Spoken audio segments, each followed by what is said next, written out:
Hi guys, welcome two reviews. ఇప్పుడే Salar movie చూసాను. ఇది ఎంట్రీ వచ్చేసి సాలిడ్ గా ఉంటుంది. అండ్ ఏదైతే మన ఫ్రెండ్షిప్ సంబంధించిన సాంగ్ ఏదైతే ఉంటుందో ఆ సాంగ్ వచ్చేసి నేను చాలా మోర్ ఎక్స్పెక్ట్ చేశాను. అంటే ఎక్కువ ఎమోషన్స్ ఉన్న దగ్గర ఉంటుందని ఎక్స్పెక్ట్ చేశాను. బట్ కాకపోతే అది మనకు టైటిల్ లోనే చూపించారు. అది పెద్దగా మనకి ఇంపాక్ట్ అనేది కలగలేదు ఆ సాంగ్. నెక్స్ట్ వచ్చేసి మనకి ఈశ్వరి గారు ఉంటారో అమ్మ క్యారెక్టర్ చేశారు. ఆమె యాక్టింగ్ వచ్చేసి చాలా మనకి ఫస్ట్ మనకి 2-3 సీన్స్ లో చాలా బాగా అనిపిస్తుంది. తర్వాత ఇరిటేటింగ్ అనిపిస్తుంది. ఆ అరుపులకి ఆమె ఓవర్ యాక్షన్ అనేది కొంచెం కనబడుతున్నట్టు ఆ ఫీల్ అనేది మనకు కనబడుతుంది. అండ్ నెక్స్ట్ వచ్చేసి పృథ్వీరాజ్ సుకుమారన్ గారి యాక్టింగ్ ఏదైతే ఉందో అయితే మనకు కనెక్టింగ్ అనిపించదు. అంటే మనకి బాగా టచ్ అయినట్టు అయితే ఏం అనిపించదు ఫ్రెండ్షిప్ క్యారెక్టర్ లో. జస్ట్ అలా చూసుకుంటూ అలా వెళ్ళిపోతాం అంతే. క్లైమాక్స్ లో కొంచెం ఓకే అనిపిస్తుంటది. అండ్ నెక్స్ట్ వచ్చేసి ఆ మ్యూజిక్ వచ్చేసి సేమ్ కేజీఎఫ్ లాగా ఎలా ఉందో సేమ్ కేజీఎఫ్ మ్యూజిక్ అనమాట. No changes. అసలు సాలార్ అన్న మ్యూజిక్ అనేది ఎక్కడ మనకి కనిపించలేదు. సేమ్ అలానే ఉంది అనమాట. Prabhas and Sukumaran and Eswari and Shruti Haasan తప్ప మనకి ఏ క్యారెక్టర్ గుర్తుండదు. అంటే అన్ని క్యారెక్టర్స్ అనేది చాలా క్లబ్బింగ్ గా ఉంటాయి. ప్రతిది కూడా ఫ్లాష్ బ్యాక్ లో ఓపెన్ అవుతూ వస్తుంటది. మనకి చాలా క్లమ్జీ అనిపిస్తుంటది. ఫస్ట్ ఆఫ్ ఆల్ మనకి ఏ స్టోరీ అనేది ఏంటి అనేది ఎటు వెళ్తుంది అనేది కొంచెం అర్థం కాకుండా ఉంటది అనమాట. నెక్స్ట్ వచ్చేసి ఒక కేజీఎఫ్ లో వచ్చే సీన్స్ ఏదైతే ఉంటాయో అవి మనకు కనబడుతుంటాయి. అండ్ చిత్రపతిలో వచ్చే సీన్స్ కూడా కనబడుతుంటాయి. అండ్ సింహాద్రిలో ఏదైతే ఎలివేషన్ షాట్ ఉందో సింహాద్రి మూవీలో సేమ్ అదే షాట్ ఇక్కడ పెట్టాడు అనమాట. సేమ్ అదే ఎలివేషన్ ఇక్కడ ఉంది. అండ్ నెక్స్ట్ వచ్చేసి కేజీఎఫ్ లో మహిళల గురించి చూపించేది సేమ్ అదే ఇక్కడ ఉందన్నమాట. అంత పెద్ద చేంజెస్ అయితే ఏం కనిపించలేదు.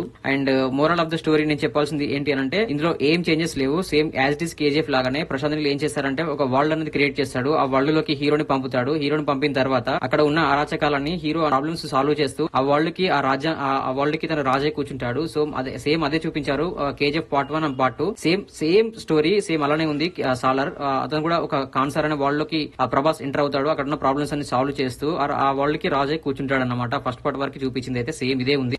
ఇందులో చెప్పుకోదగ్గ సీన్స్ ఏమైనా ఉన్నాయంటే కొంచెం మనకి ఏదైతే మనకి ఆ మహిళలకు సంబంధించిన సీన్ ఏదైతే ఉంటుందో ఎలివేషన్ షాట్ అది మాత్రం గూజ్ బంప్స్ అన్నమాట. మనకి ఒక్కొక్కరు అరుపులతో పిచ్చెక్కిపోతుంది థియేటర్. ఆ రేంజ్ లో ఎలివేషన్ షాట్స్ ఉన్నాయి. అండ్ ఫస్ట్ లో వచ్చేసి మనకి అతని కోపాన్ని అతని ఉగ్రాన్ని కొంచెం కంట్రోల్ చేసుకున్నట్టు చూపిస్తారు. ఎక్కడైతే మనకు ఆ కోపం అనేది ఆ ఉగ్రం అనేది ఎక్కడైతే రివీల్ అవుతుందో ఆ సీన్ మాత్రం ఎలివేషన్ చాలా అంటే చాలా బాగుంది. ఈ రెండు ఎలివేషన్స్ మాత్రం చాలా గూజ్ బంప్స్ అన్నమాట. అండ్ మిగతా వచ్చేసి చాలా వరకు యాక్షన్ సీక్వెన్సెస్ పార్ట్స్ ఉంటాయి అన్నమాట. మనకి సాంగ్స్ ఎక్కడ కూడా మనం ఎక్స్పెక్ట్ చేయలేము. అండ్ శృతి హాసన్ ఒక 20% మాత్రమే ఇలా యాక్టింగ్ ఉంది. డైలాగ్స్ కూడా చాలా తక్కువ ఉన్నాయి శృతి హాసన్. అండ్ ప్రభాస్ కూడా మోరల్ ఆఫ్ ద స్టోరీ చెప్పాలంటే ఒక 30+ డైలాగ్స్ కంటే ఎక్కువ లేవు. ప్రభాస్ గారిది కూడా మొత్తం యాక్షన్ సీక్వెన్సెస్ ఉన్నాయి. సో మిగతా వచ్చే అడిషనల్ క్యారెక్టర్స్ ఏదైతే ఉంటాయో ఆ క్యారెక్టర్స్ పేరు కూడా మనకు గుర్తుంటది. అండ్ యాక్టర్స్ నేమ్స్ కూడా మనకు అంతగా గుర్తుండవు. అలా వచ్చి అలా వెళ్ళిపోతాయి. ఫస్ట్ పార్ట్ మొత్తం మనకి ఇంట్రడక్షన్ సరిపోతుంది. అండ్ సెకండ్ పార్ట్ వచ్చేసి స్టోరీ రివీల్ అవుతుంది. Same KGF and Ugramm clubbing చేసినట్టు ఉంటుంది. సో మోరల్ గా నాకు చెప్పాలంటే ఖచ్చితంగా మీరు మూవీ చూడండి. మీ టికెట్ కి వాల్యూ అన్నమాట. వర్త్ లాగా అన్నమాట ఇది కూడా. సో మీరు కూడా తప్పకుండా వెళ్ళి చూడండి. మీకు కూడా ఖచ్చితంగా నచ్చుతుంది. నాకైతే ఓకే అనిపించేసింది. అంటే